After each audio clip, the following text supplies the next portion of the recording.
ventured off course through dabbling and exploring a New Age phenomenon and got hooked into it before I even knew it.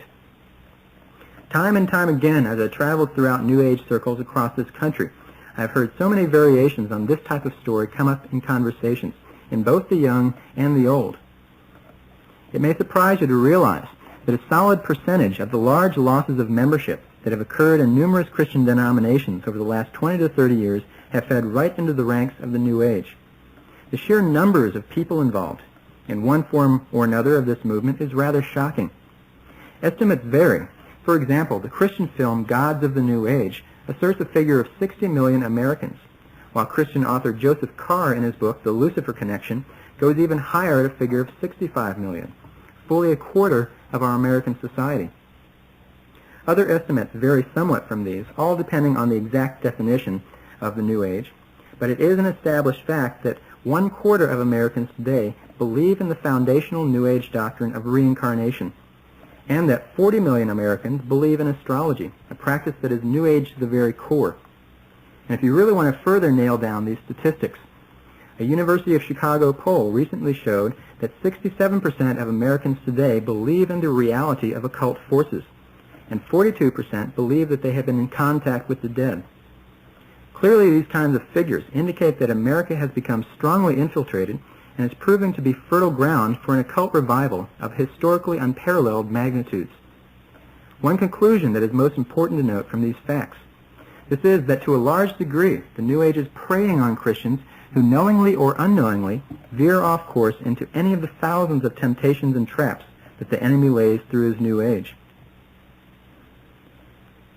Award-winning Christian author and journalist for the Los Angeles Times, Russell Chandler, in his book Understanding the New Age, makes a startling but true assertion when he writes, quote, "The New Age has touched you.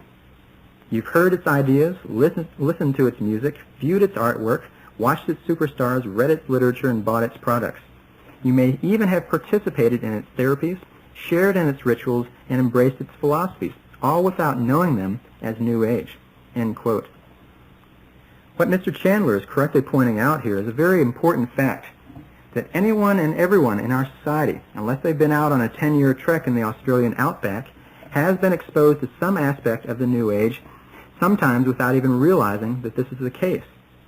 In clarifying this important point, I should make the general distinction between direct and indirect exposure. Now, indirect exposure is the least threatening, though it's still certainly a significant factor to contend with.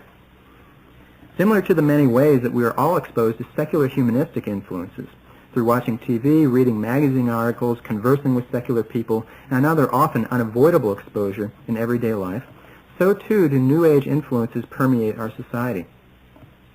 For example, there are numerous box office hit movies that have significant degrees of underlying New Age concepts, the most famous of which is the Star Wars trilogy. The concepts of the Force, Jedi Knights, Master Yoda, and psychic powers are all profoundly based on New Age philosophy. In fact, this movie serves as a veritable visual textbook, introducing the general public in an entertaining and non-threatening way to many of the foundational principles of New Age philosophy. Examples of other famous movies with significant New Age content include 2001, Dark Crystal, Dune, Cocoon 1 and 2, E.T., Close Encounters of the Third Kind, Raiders of the Lost Ark, Indiana Jones and the Temple of Doom, The Gate, and multitudes of others. And this is not to mention the proliferation of obviously occultic horror movies.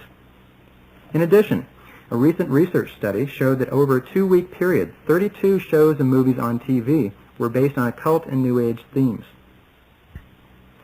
Furthermore, New Age music is enjoying a tremendous rise of popularity.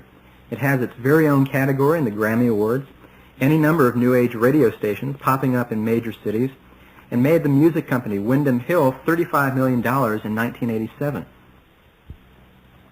These and other sorts of indirect New Age influences can be a more long-term secondary influence on people who let down their guard, much as the influences of secular humanism can prove to be long-term corroding influences for those who let down their guard on the secular front. In my opinion, though, it is the direct New Age influences that pose the most serious dangers. Unfortunately, there are innumerable ways that New Age ideas have been integrated into seemingly non-New Age forms that many people partake of, sometimes quite unsuspectingly. You see, many New Age ideas and practices are very adaptable and can easily take on a wide variety of different disguises. Like a chameleon skin changes color depending on the color of the underlying landscape, so too can New Age ideas change their outer covering to fit into the landscape of mainstream American culture. These disguised forms many times appear to be spiritually neutral, harmless, and even innocent. You'd be amazed at how deeply New Age influences have been integrated into such areas as many different types of psychologies, multitudes of forms of self-improvement programs, a significant portion of success and motivation seminars. Stress management programs and techniques are one of the easiest categories in which the New Age makes inroads. Creativity enhancement and intuition building techniques. And the holistic health field is one of the strongest branches of the New Age and one of the most difficult to discern at times. Now, I should emphasize that not everything encompassed within each of these areas I just listed are always totally New Age oriented. There are, in fact, many forms that are very helpful and in line with Christian principles. But also many do have New Age practices and philosophy woven into them. This is often very much a matter of degree. In a given program, there might be 10% of it that is New Age based, sometimes 30%, sometimes 80%. It's all a matter of degree in many cases. What I'm pointing to here is the need to re-examine, more so than ever before, carefully and discerningly, so many more aspects of the culture around us. There is a danger of people unknowingly dabbling in or accepting a New Age practice into their life without even realizing it. Millions of people are doing just this. I wish that I had an entire evening to cover this very extensive topic, but a little later on I'll go over some practical discernment principles for evaluating different phenomena. Now, I'd like to take just one example, the corporate business world, and give you a quick overview of how deeply New Age ideas have made inroads into this aspect of our modern-day society. You would think that the highly practical bottom-line world of business realism would be rather immune to the inroads of the New Age. Quite the contrary, in fact. It's really quite a fast-rising trend in the contemporary business world. Here are just a few examples. In 1986, the New York Times reported that, quote, representatives of some of the nation's largest corporations, including IBM, AT&T, and General Motors, met in New Mexico to discuss how metaphysics, the occult, and Hindu mysticism might help executives compete in the world marketplace, end quote. Also, Stanford's prestigious Graduate School of Business offers a course on creativity in business, which advertises the use of Zen Buddhism, yoga, tarot cards, dream work, chanting, and a discussion of the New Age capitalist. This class is reported to be extremely popular and to have a long waiting list. Further, a report in the Omni Whole Mind newsletter, an offshoot of the Omni Science magazine, shows that $4 billion corporate dollars are spent each year by major businesses for different management and employee training programs that are based on underlying New Age principles. This article calls the firms who come into a business setting to offer such programs corporate transformers, because they transform people's worldviews, thought processes, and the way they go about not only their jobs but their lives.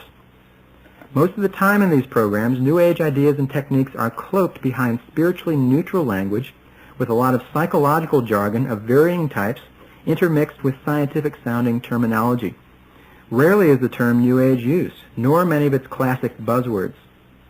What you have are professional teams wearing three-piece suits or other professional garb coming into a company and literally retraining people's minds and attempting to alter their beliefs about themselves and the world around them. And this kind of thing is very widespread, even commonplace.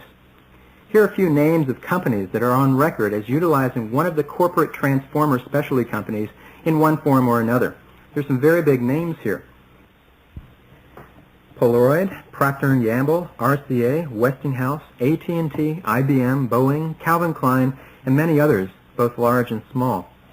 One researcher and watchdog of this alarming trend, Richard Waltring, an executive at Hertz Rent-A-Car, criticizes it, saying, quote, I feel very strongly that companies should not be in the business of changing their employees' belief systems, end quote.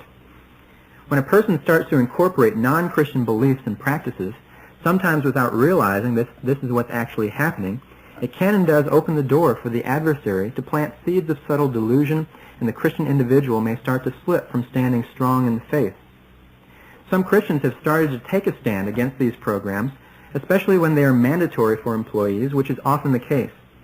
In California, for example, one such major lawsuit has been won over Pacific Bell, where 60